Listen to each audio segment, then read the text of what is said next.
I've been good, man. You? I see you're rocking the Eagles hat. You're already turning on your Sixers. I don't rock the Sixers hat for professional reasons because I am an Oh, objective journalist. oh, I do rock, I do rock all the other Philly gear. I would not be wearing this hat had the Eagles not snapped out of it in the second half last night because they were awful against the Commanders in the first half, and then they turned it on and Saquon Barkley looked amazing. Did you watch any of that? I did. Yeah, Saquon Barkley's. I remember when all the talk was like, it doesn't matter what running back you have. They're just interchangeable. No, Saquon Barkley's awesome. Disband the Giants and or send them a fruit basket for letting Saquon get out. All right, later in the show, we're going to do a little NBA Cup previews and storylines. We're going to have Brad's bold predictions, a segment we do on Fridays, or Bill and Brad generally do. I'll do it with him. And we're also going to revisit one of Brad's old predictions. Didn't age extremely well. That was from last week, already curdled. And then we're going to do team of the night. But first, we're going to start with Mavs and Jazz.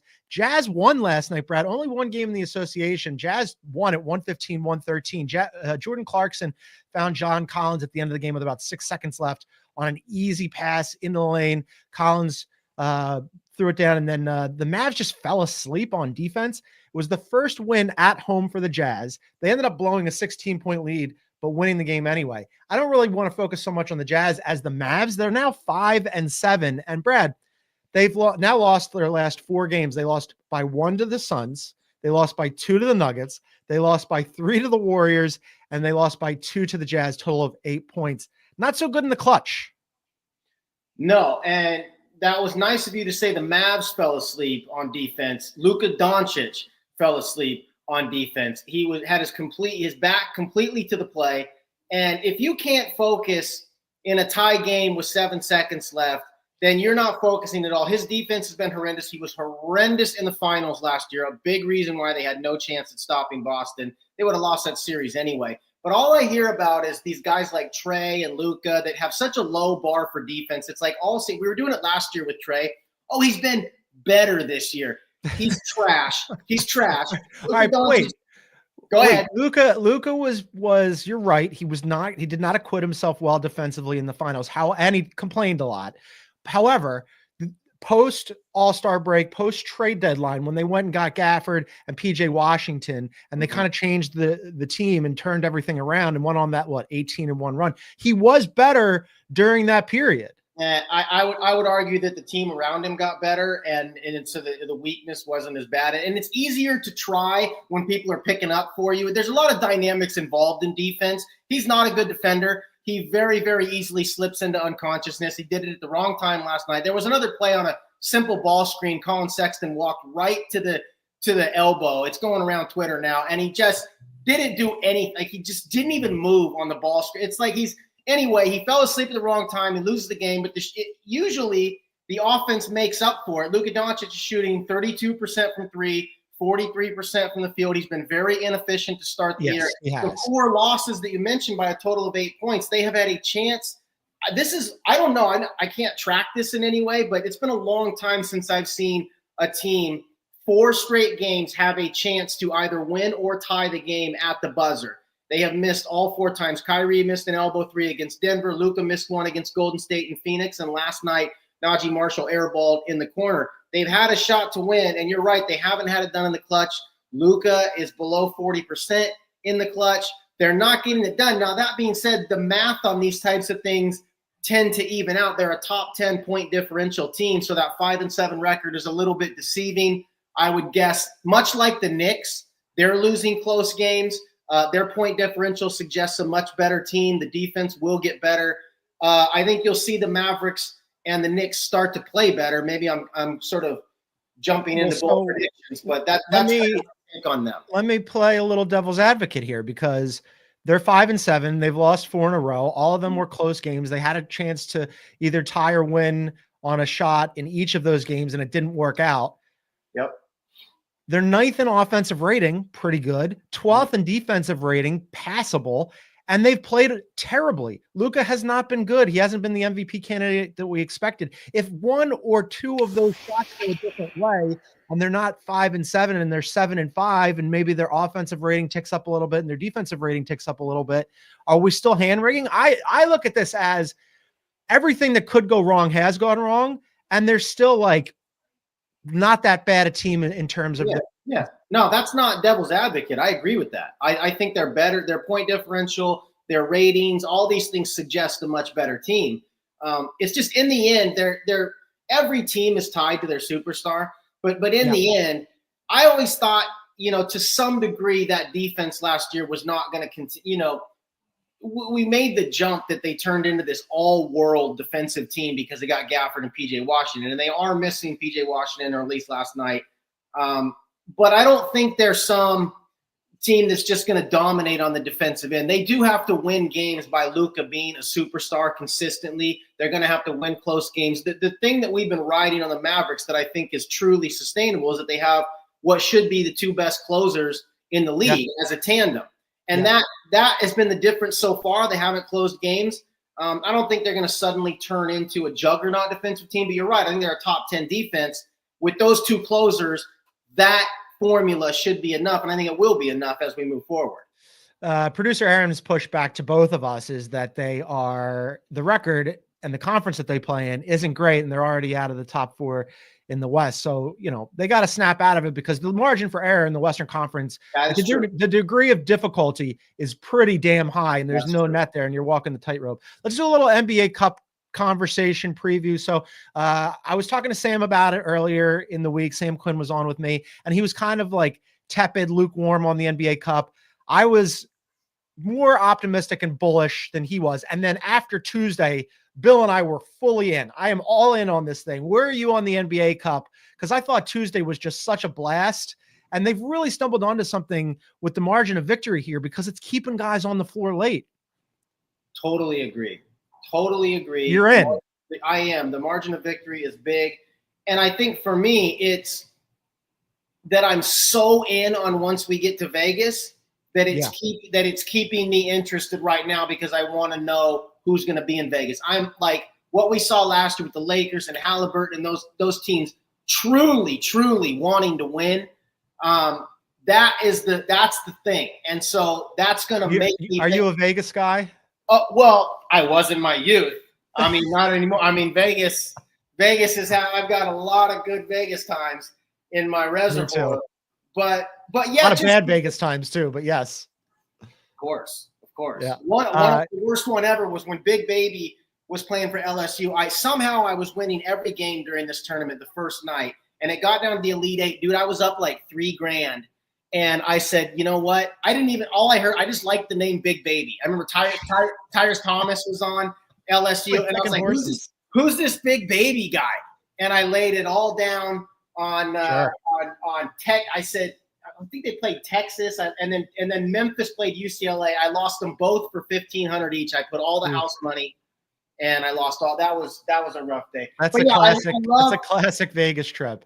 I love the NBA Cup in Vegas. I love that. And so it's sort of a microcosm, John, of the NBA season. The regular season is like tolerable because you're just so geeked up for the playoffs and how it's going to play out. Who's going to be in the top 6? Who's going to have to go through the play-in? Who's going to have home court? It's sort of the intrigue of the end that keeps you invested in the lead up. And that's what the NBA Cup is to me. Yeah, I mean, the Vegas component is great. The having like a little extra skin in the game on a random Tuesday when the Hawks beat the Celtics. Last year it happened a couple times, and was like, as I mentioned earlier in the week, Celtics have this weird like brain lock when it comes to the Hawks. But if it's just a random game on a Tuesday in like, I don't know, March, we just kind of move on to Wednesday. But with this, it's like, it has like cup implications. This is interesting now. And the court absolutely forces you to pay attention. Like the court is just so in your face. The court is in your face, and I'm okay with courts being changed for this to signify signal, hey, look at this. But I would like it like the city edition jerseys just came out yesterday, and there were some really, really good ones in there. Agreed. And I'm like, okay, why can't we do something like this where instead of making it gaudy and an eyesore, like make it cool, make it different, like use those. And I would be for the jerseys and the big cup at center court. I think that's cool. The color something like that. It looks like they're going to slip on every play. Yeah, I mean, like some of them hurt my retina. I'm just saying, like, you have an opportunity here to do something cool and classy instead of just like garish. But anyway, I wanted to run one more thing past you, and this was producer Aaron's idea, and I thought he came up with a really good one. In addition to us liking margin of victory, he was saying that there's an easy solve here to make divisions matter. And that's you take the divisions and you make them the groups in the cup game, because divisions don't matter in the NBA, but it would matter. And it would be fun if you made them the groups in the cup, and then you'd have bragging rights and it's already baked in for travel. It would actually mean something then if you had the divisions port over. Yeah, because the groups are sort of irrelevant, or I shouldn't say irrelevant, but they're random. It's arbitrary. Yeah. I know it's based on last year or whatever it is and how they group them up and all that. But yeah, sure, make divisions matter. I mean, divisions basically are like the fourth tiebreaker, I guess. If when we get down to the end, the sixth. It's the sixth tiebreaker in the regular season, which is absurd. Like, it's the second one. It's the second one. It's the second one. We're getting on to one of my bigger pet peeves. Not only are divisions irrelevant, conferences should be irrelevant. One of these days, we're going to have a full podcast on why conferences are ridiculous. But that's for another day. So, this is what I say. Don't try to pump up divisions anymore. I say admit that even conferences are done. Yes, use the divisions for the cup and then move the tiebreaker for divisions down. This is what we talked about the other day. It's the second tiebreaker for playoffs, which is so stupid. Move point differential up, and then all of a sudden you're getting more action with guys later in the games. Let's do some storylines for cup games for tonight. We've got the Lakers and the Spurs. I have been pleasantly surprised, delighted by in on the Lakers moving D'Angelo Russell to the bench, which has brought yet another point LeBron experience. He's killing it. Absolutely. I don't know why. And he has proven to be durable enough. The Lakers have tried to take this quote burden off of his shoulder for the last 3 years. They go try to get Russell Westbrook. They were all about Kyrie Irving, and we heard Trae Young rumors and all these things because LeBron can't. And in the end, you want LeBron controlling your team.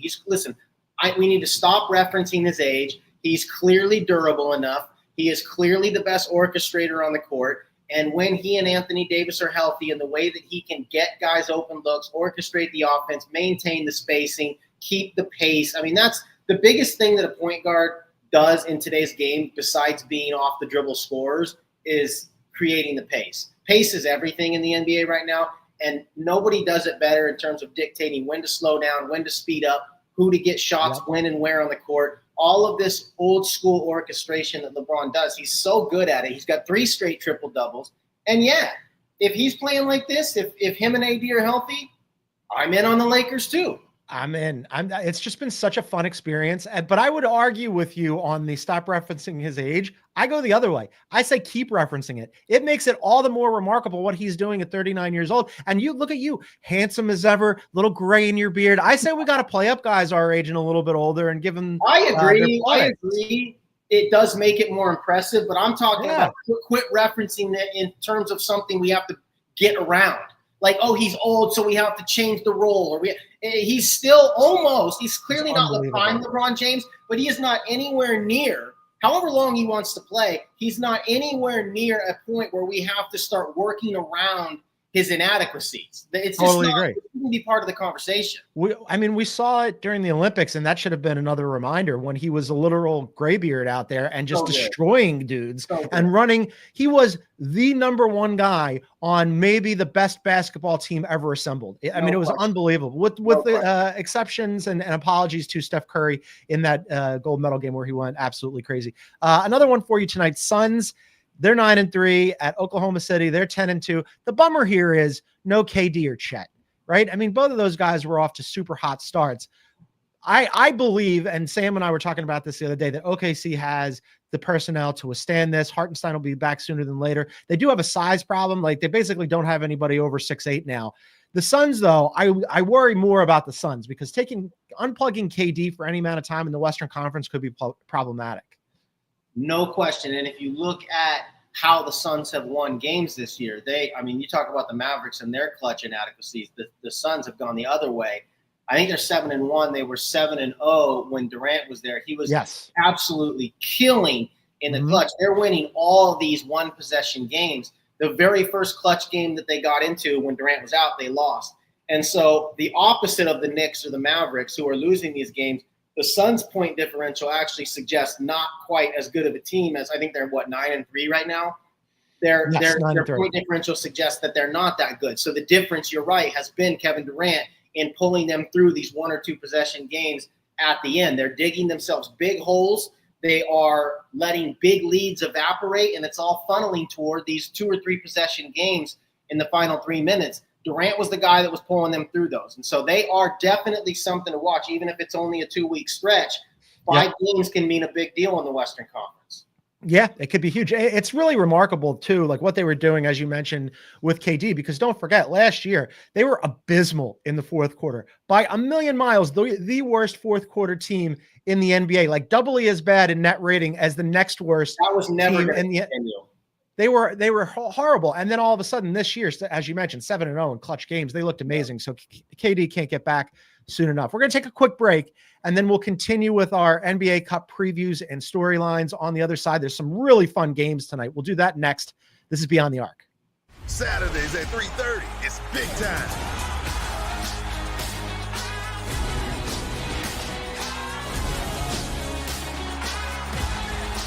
Saturday on CBS and streaming on Paramount Plus.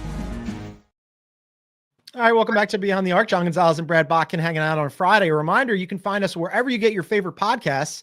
Please download, subscribe, and leave a review. And if you're listening on Spotify, you can leave us a comment on this episode. If you look below the play button when you're on the Spotify app in full screen mode, you can tell us what you think about the show or leave us a question. Another game I'm excited about tonight, despite the fact that Ja Morant is on crutches, the Grizz have been surprisingly plucky in his absence, and the Golden State Warriors did not see this coming. They've looked amazing. This should be a really fun one. Although, as I mentioned, I didn't realize that Ja was on crutches, and I know that he's week to week, but that doesn't make, I don't feel great about that. Oh, no. But you're right. I'm into this game too. I've been keeping an eye on the Grizzlies here for a while. Mm-hmm. We talked about it last week with Bill. As everybody is jumping toward the 3-point line, the Grizzlies are scoring 60 points a game in the paint. Zach Edey, by virtue of being tall and more nimble than I gave him credit for, he's giving them a lot of paint production. Jaren Jackson's giving them paint production. And the thing with the Grizzlies is the forecast looks so good, because when you have that kind of downhill attack, assuming when Ja gets back, and you have that kind of paint presence, when you put Desmond Bane and Luke Kennard back in the lineup, and now all of a sudden you're a viable 3-point team, and the spacing that comes with that, they're going to be really, really good. They're already really good. And to your point, without Ja Morant, they've won 3 of 4. And then on the other side, Pippen Jr. Dude. Scottie Pippen Jr. and Santi Aldama and Zach Edey. They got a lot of guys on that team. I love Santi Aldama. Yeah. Absolutely. I mean, I love his game. They've been great. And yeah, the Warriors on the other side have been just fantastic. I thought they would be good. I liked the depth. I liked the defense. I was talking off air with our producer before we came on, and I think, and this is part of why I'm not quite so concerned about OKC with Chet out. A year and a half ago, or even a year ago, before the NBA at the All-Star break last year changed the way that they called games, the way that they officiated, it was impossible to play defense without rim protection. You could not play perimeter defense. You couldn't make any contact. You couldn't cut off any angles. You couldn't use your hands. And so basically you had to just funnel guys to rim protection. And that would really hurt a team like the Warriors that don't have elite rim protection. But this year, post All-Star break last year and this year, and the way that they're allowing teams to slap and run around and trap and body up and be aggressive, it is allowing teams like Golden State or OKC without Chet Holmgren to not only survive but thrive defensively by creating chaos that in the past would have just stopped the game for a foul and they'd be in the bonus with 8 minutes to go in the second quarter. It's really, really a big change, and it's making defenses like Golden State that thrives on that switchability and that chaos-producing element. It's really allowing them to not just survive but thrive. Well, Kerr also running like a 11, 12-man rotation where he's asking those bench players to play, 15 minutes of just give me an all-out effort defensively, and it's going to be like a hockey line shift, and you're just going to be gassed afterwards, but there's going to be no breaks for the opposing team. Real quick before we move on, as people who are watching on YouTube can see, Brad is a Warriors fan, and quite clearly Steph Curry is a Beyond the Arc fan, because during the Olympics, you buried Steph. And then all of a sudden, here comes Steph Curry during the gold medal game and goes crazy. And he's having an excellent season here. My question to you is, do you want to take credit for motivating Steph Curry? I do. It's in some strange, really narcissistic way. Like I actually kind of do, because I am like, I've explained this a number of times. I'm like a father with Steph Curry who loves his kids so much that he becomes overly critical of him. Every time Steph goes through a 5-game slump, I think that's it. We've seen the last of it. I admit it. And he did it to me. He did it to me in the Olympics. He's still as great as ever. And listen, I'm kind of doing the same thing with Wemby. Now we're going to get to this. We're going to do this. but I am what I have seen. My mind does not allow me to go too far in the past or too far in the future. So I can't do like what Wemby's going to be or what Steph used to be. If I watch you have a crap game, certainly 3 or 4 in a row, I jump to conclusions. That's me. Okay. Well, but also it has redounded to you motivating Steph Curry and Wemby and having them snap out of it. So congratulations to you. Is it a coincidence? I think not. Hey. Yes, that's exactly right. We'll get to that in a second, though. 2 more games that I want to hit real quick for these previews. The Wolves and the Kings. The Wolves have lost 3 straight. They didn't lose 3 straight until the second round of the playoffs. Jaden McDaniels, everybody, including me, has been waiting for this kid to take the offensive leap for now 3 years. He's got that $130 million contract. Doesn't look great. Mike Conley looks real old. I love Mike Conley. He's the consummate professional. He is always one of those guys who doesn't hurt you anywhere, helps you everywhere, except for this season. And then Dante DiVincenzo. This is kind of a problem. Like that trade that they made with the Knicks, like it hasn't really worked out for either team, up to especially and including Dante not being able to hit a shot this entire season. He's been terrible. Yeah. Okay. Couple pushbacks there. It's definitely working out for the Knicks. They're about to. Karl Anthony Towns is like top 3 MVP right now. Yeah, but the defense is not great. Yeah, it's not. But they're still like, if you throw out the first game against Boston, they're still top 10. Karl Anthony Towns is a revelation in New York. But in terms of Minnesota, I don't love it because of the spacing issues with Gobert and Randall on the court at the same time. I'm a big Dante fan, old Golden State guy. He was phenomenal last year. I think he's going to be fine. I actually think he'll be one of their bigger guys when it comes playoff time. But I'm going to tip my hat to myself here. Little hat tip. I called this coming. The Wolves were just too reliable on unsustainable three-point shooting. Julius Randle was at like 46% through the early part of the year. Anthony Edwards is launching like 13 a game and making them at like close to 50%, I think at one point he was. This was always going to fall off there because of the spacing and Randle and Gobert crunching everything down in the paint. It's forcing them into these shots, and it's just not a diet that's going to keep you healthy for long term. Over the last 3 games, they went from 6-3 to 6-6, and these were all winnable games. I think the Blazers were one of them. Randall Blazers, they lost 2 to the Blazers. Back to back. And listen, when you're this reliant on 3-point shooting and you're not historically good 3-point shooters, it's not going to last. That's what Dante was supposed to solve. Yeah, one of them. But listen, Edwards is the go-to. He's the guy that's going to drive. He's really the only guy defensive fear on the team. They're going to let Randall shoot as many threes as he wants. So if he's not going to make threes, and here I got numbers for you. He's 8 for his last 33 from 3. And Randall and him together are 10 for their last 45.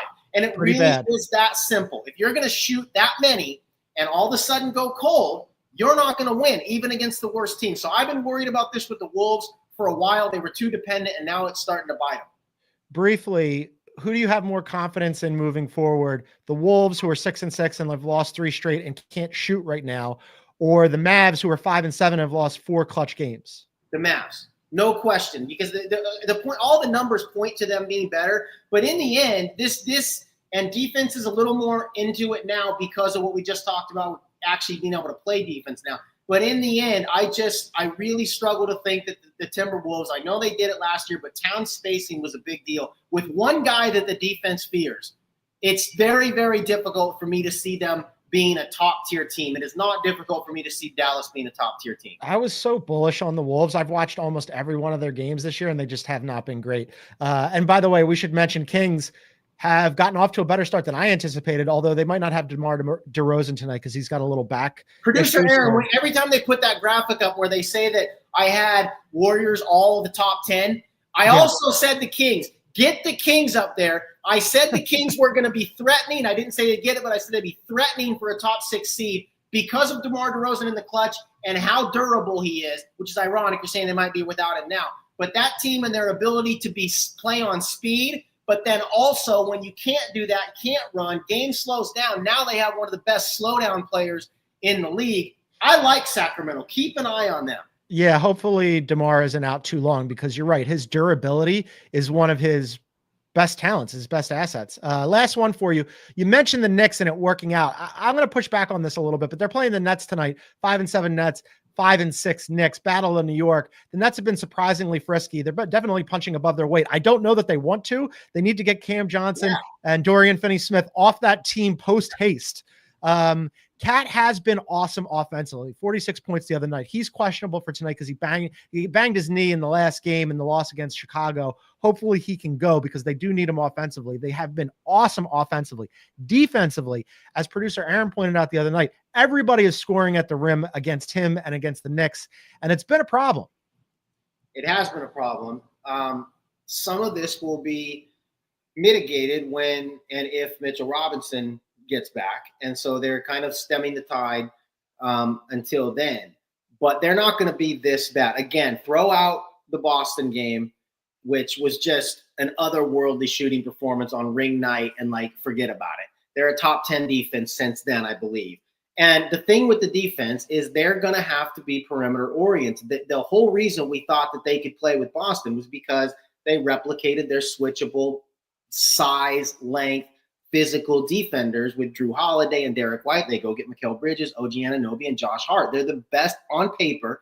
They should be the best perimeter defense. Maybe you could argue the Wolves, and that's what they're gonna be. I believe Mikal Bridges he hasn't been great. There's small things I've been watching. He's kind of not as up into the ball as he used to be. He's not denying as one of his best assets used to be how hard. I remember he used to just pound. Steph Curry runs around off the ball like crazy, and he cut through screens and worked that labyrinth and worked so hard off the ball chasing scores that by the time they caught it, they're never on their preferred spots. He hasn't done that quite as much this year, but I think he will. I think in the end, him, Anunoby, and Josh Hart are going to create so much havoc on the perimeter that I'm not worried about Karl Anthony Towns not quite being Isaiah Hartenstein and Mitchell Robinson at the rim. I'm really not.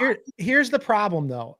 When Karl Anthony Towns was on the Wolves and he was playing alongside Rudy Gobert, the Wolves had the best defense in the NBA. When he was playing alongside Naz Reid, they had a defensive rating that was even better than when he was playing alongside Rudy Gobert. You mentioned Mitchell Robinson. Okay, on paper, that makes sense. The problem is Mitchell Robinson is never available. He's always hurt. So if the solve is wait till Mitchell Robinson gets back, I don't know that that's a solve. Yeah, I don't. Well, when's he supposed to be? I've lost track of Mitchell Robinson. I know he's going to be a while. Great question. When is he ever supposed to be around? Yeah, no, I know. This has been the story his entire career. Not till the new year. Probably till after December. But the thing is, they did make the switch. They sort of did the Milwaukee thing where when they subbed out Drew Holiday for Damian Lillard, they said we're going to be so good offensively that we can come down a little bit defensively. And I still do believe in that theory. I don't think they're going to be a bad defensive team. I think they just have to get their perimeter guys that are supposed to be elite to make up for what should be a mediocre interior defense. And I think the way that defense is played now in the NBA and allowed to be played, come playoff time, Mikal and OG and Josh Hart are going to be all over people. And they're going to let them do it. And I think when Brunson gets going, he hasn't really gotten going, they're going to be such a bear offensively. Even if Mikal's three-point shooting doesn't come around, which I think it will. He's been phenomenal in the mid-range. I think it will. You can't guard a pick and pop Brunson and Karl Anthony Towns. Just that one action right there. You can't guard it. So I'm still very bullish on the Knicks. 4th in offense, 20th in defense. But yes, on paper, they should be a better defensive team. So you have to, John, you got to throw the Boston game out. You have to. It's throwing all the numbers off. Yeah, that's fair. That's fair. All right, we're going to take a quick break. And then on the other side, we're going to do Brad's bold predictions. And Brad will be made to atone for his sin from last week. That's coming up. This is Beyond the Arc. At CBS Sports Golazo Network, we're bringing you the game. The madness of Messi arrives! Breaking down the game. This is unlike anything else in the world. And changing the game. Get it all for nil. That means free. Wow. And all day long! 24/7. Welcome back to Beyond the Arc. Just a reminder that we are live on YouTube 5 days a week, Monday through Friday. You can find us on YouTube at Beyond the Arc CBS. We go live at noon Eastern. Please come and join us. We're having a good time. Hit the like button, leave a comment, subscribe, and there's a little bell symbol. So if you click on that, you'll get notified when we go live so you won't miss a show. All right, last week, Brad Botkin buried Victor Wembanyama, and we're just going to play a little snippet of what you said, and then we're going to discuss what Wemby has done since this. I don't know if he's going to be a guy that you can actually build your offense around.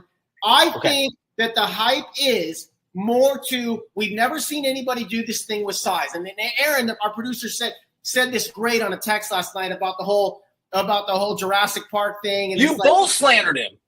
Slandered him. We get enamored with what somebody can do for their. There it is, right there. The meme. We get enamored with the fact that they could, and we don't stop to think if they should. Wemby takes a lot of shots and does a lot of dribbling and tries to make a lot of plays that when he does make them, you guys are unbelievable because of his size. Yep.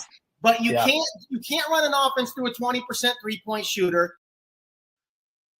Oh my God. This is so good. Just to before I let you respond here, since that rant, which was absolutely epic, Wemby had his first 50-point game the other night, fourth youngest to ever do it. He had 8 of 16 threes, which is a franchise record for most threes in a single game. In his last 5 games since you went crazy, he is shooting 40.5% from 3. He's averaging a double-double in points and rebounds. And oh, by the way, he's also averaging 5 blocks per game and 2 steals. Say sorry to Wemby. Okay. This is like your Steph take. First of all, you're welcome. You're welcome. Forget the sorry. You're welcome. He's 20 for his last 37. Here's what I'll say. I said this about Trae Young, and I got a ton of pushback. But if you look at the numbers, Trae Young is not the 3-point shooter that his reputation suggests. He has never been anything but a league average 3-point shooter, if not worse. And I know the volume and the threat level and all that's different. But when I have a year and a half of NBA evidence, or a year and a quarter, Olympic evidence. I have a lot of evidence to suggest, and he's still, even with this 3-game run that you're referencing, 5-game run. Fine. Even with that, 5 games, that's half his season, and he's still only shooting 34% from 3. So he's 19. Next week, he's going to be 16. Listen, the bottom line is, I told you I don't look into the future. What I know is what I've seen from Wemby is that he's going to have 6 or 7 whatever games shooting. This guy's going to average 25 in his sleep on dexterity and reach, and his feel for the game is rapidly developing inside the arc. He really is. He's special. I mean, he's unbelievable. But his 3-point shooting is going to be propped up by these 3 or 4 game stretches, and then 7 stretches where he goes 7 for 26. That's how I believe he's going to be as a shooter. And maybe it's personal preference where I don't like him playing the same way as Karl-Anthony Towns or hell, Klay Thompson. You know, like I don't like him shooting I think he's proving that he can do it. I don't think he will consistently shoot the way he has the last 3 games. I think if he's going to be a go-to player, which he probably will be, he probably eventually will be, he has got to be someone. He can't be Kristaps Porzingis. And so I don't think this shooting 3 games doesn't change me. My whole thing is their organizational philosophy makes sense. And here's what it is. Go try stuff. Yeah, that's what they're saying to him right now. You're 19. We're not winning anything this year. We don't need you to be the guy that we're forecasting you to be 5 years from now. But this is how you get there. Go figure out what you're good at. And if you want to shoot a bunch of threes right now, that's fine. But given this amazing take that you had last week, I am super excited for this week's installment of Brad's bold predictions. So give me one. I don't think I can. It's going to be tough before I can top that one. But I think I kind of touched on it, but I think the Knicks are definitely about to go on. Karl-Anthony Towns is playing too well. The Knicks are about to go on a run. That would be the first one that I would point to. And the other one is, this goes against what I've been saying, but I think the Warriors are due for a little bit of I thought they would be good. This is like one of the 3 best teams in the league. I think, and I don't know if it's going to happen during the NBA Cup. I don't know if it's going to happen tonight against Memphis or the next week. But at some point, what I'm watching, if you talk about trends and long term, I'm just watching to see how this rotation situation plays. Who's the guy that, Pajemski, who I love, was starting for a while. He basically became, last game, he was like the 9th guy off the bench. And then Kerr was trying to get him going and made him the first guy in the second half. He's shooting terribly from 3. Maybe he ends up getting squeezed. Does Kuminga keep playing as well as he has off the bench? I think eventually he's got to get to 9 or 10 players.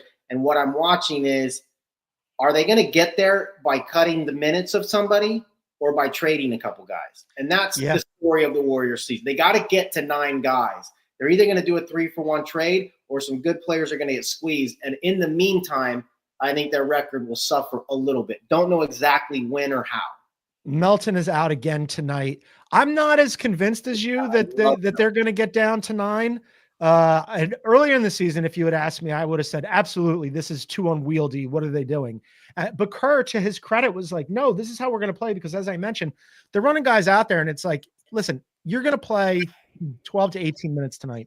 And I need full effort from you when you're out there. I want you whirling dervish, using up as much energy as you can so that when you come back to the bench, you're exhausted. And the other teams aren't going to play that many guys. So that's hard to deal with defensively. Yeah. Memphis is doing the same. And in the regular season, Memphis is. One of the keys, John, the key to what Steve Kerr said, the absolute operative term is he said all these guys are, quote, earning these minutes. He's not doing it just because he wants to give everybody breathers. They're earning it. And at some point, which 2 or 3 guys are going to stop playing well? And it's going to take a week or 2 for them of not playing well to lose the rotation spot. And in that week or 2, right now, Buddy Hield's balling, Kuminga's balling, Moody's balling, Anderson's balling.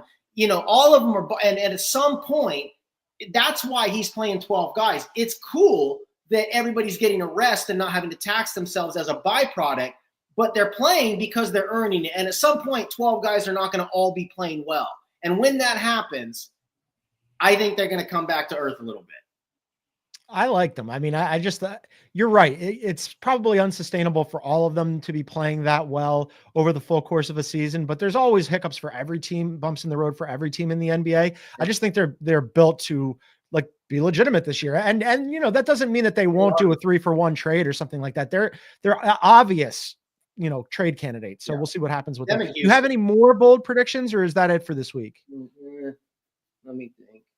I don't need you to God. Let me think. Well, do you have one? I mean, you got to have at least one. What do you got going on? What? This is not John's bold predictions. This is Brad's bold. You got to go out on some kind of limb here. Okay. I've already buried. Well, I mean, I buried the Pelicans. They're done. I don't think they're making the. I don't think they're making the postseason. And the Sixers. I'd prefer not to talk about them. Let's do team of the night. Generally, we do team of the night at the end of the show.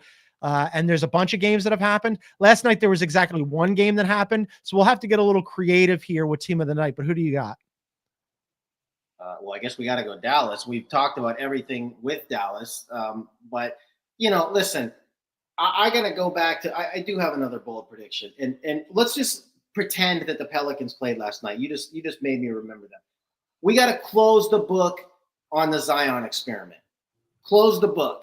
It's not happening. You're talking about Mitchell Robinson never being available. This has been a play-in team at best. He played 70 games last year. They were still a play-in team. The year before that, they were a top 4 seed for a while, and then he got hurt and Ingram got hurt. And it's just like the bottom line is, whether it's for availability or some of the issues with him and Brandon Ingram being a fit and Ingram not being able to play off the ball, but Zion needing the ball and he can't space as an off-ball, all these things. I think we got to close the book on Zion being this franchise transforming player that we thought he was going to be. And it's not, we know the talent, but I'm not quite sure the talent is quite what we thought it was, especially defensively, and because of that Giannis aspect where he just kind of has to barrel downhill, which he's great at. But all of that combined with the availability, for me to have any level of confidence that maybe it's going to happen. Okay, now it's next year. The Pelicans are cursed this year. Everybody's hurting. So next year it's going to work. I think we got to close the book. Same as Trae Young. They're not going to be franchise-changing players. I mean, having functional hamstrings would certainly help him be a franchise player. It's just a bummer that David Griffin put this team together and that the entire roster got broken. I know. I mean, because on paper, I was excited for the Pelicans. You know, DeJounte Murray and CJ McCollum and Herb Jones and Zion and Jordan Hawkins and Jose Alvarado. That's 6 rotation players who are out. And all 6 of those guys, were they healthy? You know, Trey Murphy just coming back. Brandon Ingram in a contract year where he needs to prove himself. On paper, I really like that roster, and it's just they're already cooked. They're already cooked. All right, team of the night. You said you're going to go Dallas. I'm going to go off menu here. I will take the Sixers, and you'll say to yourself, "Well, they didn't play last night, and that's why I'm taking them." You can't lose if you don't play. So congratulations to them, Galaxy branding that thing. Joel Embiid to stop flopping. Can you get a message? I mean, it's disgusting. The flopping era is supposed to be over. Yeah, well, their season is probably over too. We're going to wrap this thing up right now. What do you got cooking on CBSSports.com? Tell everybody what you're working on. Or what they can read. I got a piece to come out later this afternoon. It's just sort of like an around the NBA thing, kind of Zach Lowe's 10 things teams. I would just kind of make some observations about 10 ideas. And then I'm working on my hater report because I'm a not closet pessimist, and I'm going to hate on about 5 things. Probably the Wolves shooting, a little bit of the Knicks defense. I might work Wemby shot diet in there if I can, but kind of a piece of pessimism. That's what the hater report is. And so those are the 2 things I'm working on now. You were born to write that thing. He is a man with an opinion. Go read him at CBSSports.com. For now, though, that's going to do it for us. I'm going to be back on Monday with Bill Ryder. Be sure to come and join us live on YouTube. As I said, you can find us at Beyond the Arc. CBS will be live on Monday to review all the games that have happened this weekend. We'll do that at noon Eastern. But for now, for Brad Botkin from CBSSports.com, I'm John Gonzalez. Thanks for tuning in, everybody. Have a great weekend.